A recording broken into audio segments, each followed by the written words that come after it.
안녕하세요, 김누킹입니다. 한국 사람들은 큰 차를 좋아합니다. 누구는 비아냥대는 말투로 집은 코딱지만 하면서 자동차는 대형차를 탄다고 무시하기도 합니다. 하지만 큰 차를 선호하는 것을 마냥 욕할 수만은 없습니다. 자동차란 것이 앞으로 가는 것도 중요하지만 짐을 싣거나 아이를 편하게 태우거나 일상적 이유가 있고 캠핑과 같은 취미를 위한 경우도 있습니다. 이처럼 자동차를 사용하는 용도는 다양하기 때문에 단순히 자동차의 운동 성능이니 롤이니 기계적 접근으로만 판단해서는 안 될 문제입니다. 어쨌든 자동차의 크기가 중요한 한국 사람들에게 제격인 차가 있습니다. 솔직히 이 차가 가성비 개쩌는 미친 차량인데 은근히 사람들은 엄청 비싼 차인 줄 아는 경우가 많습니다. 바로 현대의 팰리세이드입니다. 팰리세이드는 지금 당장 신차 매장으로 뛰어가셔도 3,800만원대의 깡통을 사올 수 있습니다. 하지만 깡통은 한국에서 인기가 별로 없습니다. 이왕 사는 김에 조금 더 보태서 좋은 것을 사자라는 인식이 팽배하기 때문입니다. 그래서 이것저것 넣다 보면 4,000, 5,000은 기본이고 풀옵션은 6천만원도 넘습니다. 이렇게 자동차를 사는 것은 여유가 있는 사람들이라면 전혀 상관할 문제가 아니지만 저처럼 뭔가 좀 쪼들린다 생각하시는 분들이라면 엄두도 못 낼 가격일 것입니다. 그렇게 우리는 지금 팰리세이드의 페이스리프트 이전 버전 중고차를 보아야 합니다. 들어가면 앞서 구독과 좋아요 버튼 부탁드리겠습니다. 한 번만 눌러주시면 안 돼요? 페이스리프트 이전 버전의 중고차를 구매하신다면 3천만원 초반대로 2019년식 프레스티지 트림을 구매할 수 있습니다. 당시에도 프레스티지 트림은 4천만원 정도의 가격선이었고 현재는 1,000만원에서 플러스 마이너스 200만원 정도의 감가를 보이고 있습니다. 우리가 항상 보는 개꿀 중고 수입차에 비하면 감가율이 굉장히 낮은 수준이라고 생각할 수 있겠지만 이게 국산 현대차의 SUV라면 이야기가 달라집니다. 한때는 반도체 이슈로 차량 출고가 지연되어 프리미엄 P까지 주고 사던 차량이 이제는 차값의 20%, 30%가 감가되어 있습니다. 3천 초반으로 SUV를 신차로 구매하려면 지금으로는 산타페 깡통도 구매하기 힘듭니다. 2023년 기준 산타페 깡통은 3,462만원입니다. 그뿐만이 아닙니다. 솔직히 말씀드리면 지금 페리된 팰리세이드의 갑각류 등딱지 같은 입모양보다 페리전 팰리세이드의 정갈한 디자인의 프론트 그릴이 567배 더 나은 것 같습니다. 현재의 페리 버전은 마치 회사의 능력 있는 디자이너가 열심히 디자인을 완성해뒀는데 미친 상사놈의 새끼가 이번엔 좀 터프하게 가볼까? 란 말만 듣고 입모양을 미친듯이 키운 느낌이기 때문입니다. 팰리세이드의 장점은 역시 공간입니다. 카니발은 별로고 그에 대항하는 큰 차가 필요하다면 한국 시장에 K마크를 단 큰 차량으로는 팰리세이드, 모하비, 렉스턴, 스포츠칸 정도가 있을 것입니다. 하지만 일반적인 용도에서는 다들 아시겠지만 팰리세이드를 제외한 차량은 메리트가 떨어지는 것이 현실입니다. 바디온 프레임 차량들로 우리가 흔히 타던 온로드용으로 사용되는 모노코크 형식의 편안함과 연비를 전부 다 갖다 버린 차량들이기 때문입니다. 또 팰리세이드의 제조사가 어딥니까? 그 유명한 옵션의 현대. 그 와중에 최상위 트림 SUV이기 때문에 아주 풍부한 옵션이 존재합니다. 깡통인 익스클루시브에서도 전방 충돌, 방지 보조, 이중 접합, 차음 유리, 3존 프로토 에어컨, 열선 시트, 통풍 시트, 전동 시트가 기본으로 들어갑니다. 그리고 다음 트림인 프레스티지는 스마트 크루즈 컨트롤, 인도 가죽도 아닌 진짜 가죽 시트, 후측방 경고, 스마트 전동 트렁크, 무선 충전이고 그냥 기본 탑재 옵션이 겁나게 많습니다. 캘리그라피 트림은 2019년식이 존재하지 않았고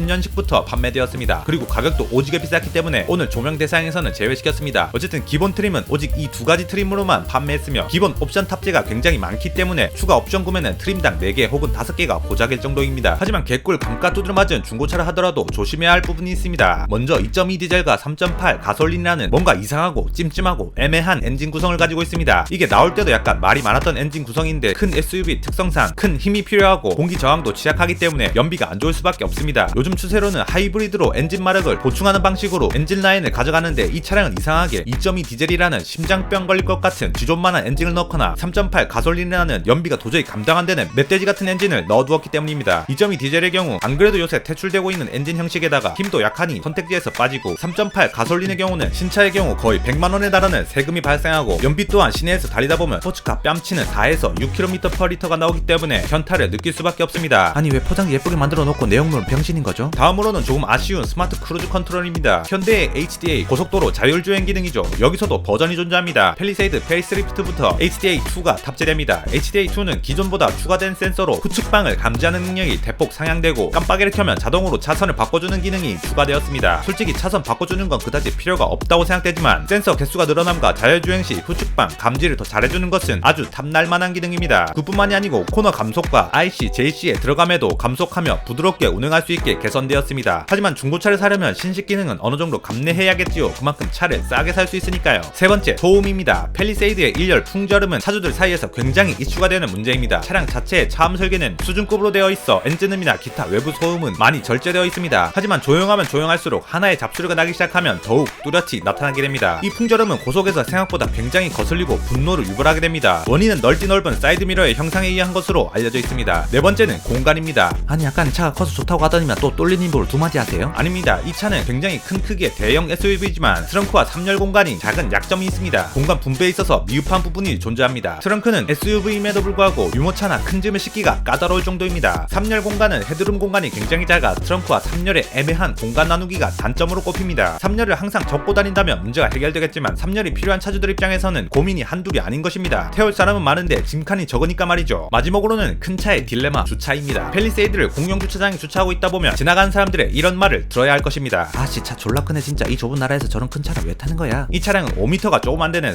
4980mm 전장과 2m가 조금 안 되는 1975mm 전폭을 가지고 있습니다. 큰 차량에 속하는 산타페가 전장 4800mm, 전폭 1900mm이니 실질적인 주차 라인에서 체감되는 차 크기는 상상 이상입니다. 저도 실제로 주차장에서 팰리세이드 옆에 주차할 경우가 있으면 그냥 지나쳐서 다른 곳에 주차합니다. 왜냐하면 아무리 넓은 주차장이라 하더라도 들어가면 내가 내릴 공간이 없거나 괜히 문을 열다가 문콕을 당할 것 같기 때문입니다. 이상으로 개꿀 감가 적당히 두드려 맞은 팰리세이드의 장단점이었습니다. 감사합니다. 김누킴이었습니다.